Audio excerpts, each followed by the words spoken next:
இன்றைக்கி வீட்டில் பார்த்தீங்கன்னா குழம்பு ரசம் இருந்துச்சுங்க. ஆனால் பார்த்தீங்கன்னா என்னடா குழம்பு வைக்கலான்னு ஒரு யோசனையாக இருந்துச்சு. எப்படி இருந்தாலும் குழம்பு வச்சாலும் மீதியாக தான் இருக்கும்னு சொல்லிட்டு குழம்பு எதுவும் வைக்கவே இல்லை.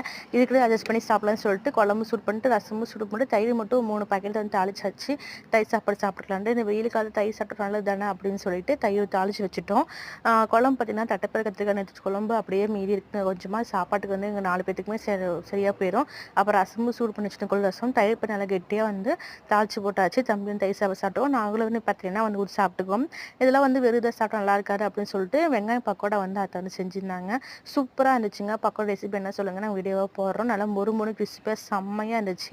உங்களுக்கு பார்க்கும்போது தெரியும் நினைக்கிறேன் எந்த அளவுக்கு வந்து இருக்குது அப்படின்னு சொல்லிட்டு. நீ நைட்டு பார்த்தீங்கன்னா எதுவும் வேஸ்ட் ஆகாமல் எந்த இதுவும் பண்ணாமல் நீட்டாக வந்து சாப்பிட்டு முடிச்சாச்சு. வயிறு வந்து நிரம்பிடுச்சு. இப்போ நாங்கள் எல்லாம் ஒட்டுக்கா உட்காந்து சாப்பிட போகிறோம். நீங்களும் வாங்க சாப்பிடுவோம். உங்கள்கிட்ட சொல்லிட்டு கண்டிப்பாக கமெண்ட் பண்ணுங்கள். மறக்காம நம்ம சேனலை சப்ஸ்கிரைப் பண்ணிக்கோங்க ஃப்ரெண்ட்ஸ். பாய்.